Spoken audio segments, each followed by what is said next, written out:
Hello viewers, you are watching Inspiration Assamese. Myself Ratnajit. Thank you for joining here. দ্বিতীয়তে আমাৰ প্ৰতিটো কামক আমি কেনে ধৰণে নিজে মূল্যাঙ্কন কৰিম 2013 চনত আমি শিক্ষক নিযুক্তিৰ প্ৰক্ৰিয়াটোক আমি ৰাজনীতিৰ পৰা আঁতৰাই আনিছিলো মেধাৰ ভিত্তিত আমি নিযুক্তি দিয়া আৰম্ভ কৰিছিলো কিন্তু মেধাৰ ভিত্তিত নিযুক্তি দিয়াৰ পিছত আমি প্ৰত্যেক দিনাই এটা সমস্যাৰ সন্মুখীন হৈ আছো যে দুৰ্গম অঞ্চলত আমাৰ শিক্ষক শিক্ষয়িত্ৰী থাকিব নোখোজে তেখেতসকলৰ ব্যক্তিগত অসুবিধা থাকিব পাৰে বিভিন্ন কাৰণ থাকিব পাৰে কিন্তু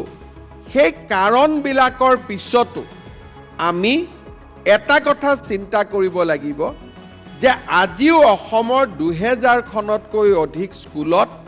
এজন শিক্ষক আছে আৰু তাৰ কাৰণ শিক্ষকৰ অভাৱ নহয় তাৰ কাৰণ হৈছে the problem of retaining the teachers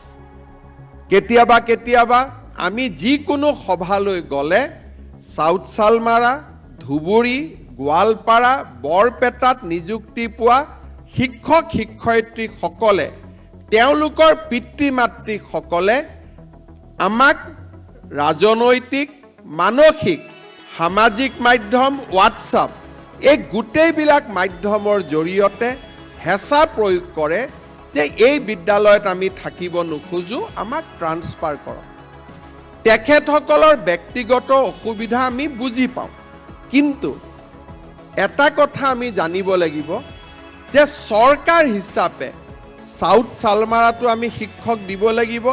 ধুবুৰীটো শিক্ষক দিব লাগিব বৰপেটাটো আমি শিক্ষক দিব লাগিব আমি গোৱালপাৰাটো শিক্ষক দিব লাগিব চিৰাঙতো আমি শিক্ষক দিব লাগিব পশ্চিম কাৰ্বি আলঙতো আমি শিক্ষক দিব লাগিব কাৰ্বি পাহাৰ ডিমা হাছাওতো আমি শিক্ষক দিব লাগিব আমি দুখন অসমৰ সৃষ্টি কৰিব নোৱাৰো যে এখন অসম উন্নত হ'ব আনখন অসম পিছ পৰি থাকিব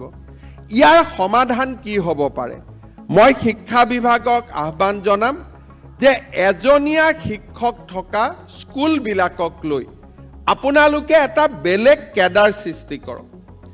আৰু শিক্ষক নিযুক্তিৰ প্ৰক্ৰিয়াত সেই স্কুল কেইখনৰ বিপৰীতে নিযুক্তি আৰম্ভ কৰক যাতে it is not transferable for life অৰ্থাৎ যেনেকে কলেজৰ এপইণ্ট হয় Gurucharan college Cotton college Pragjyotish college Arya college Dhemaji Moridhal college তাৰ পৰা ট্ৰান্সফাৰ পোষ্টিং নহয় গতিকে জিলা পৰ্যায়ৰ শিক্ষক নিযুক্তিৰ ব্যৱস্থাটোক বদলি কৰি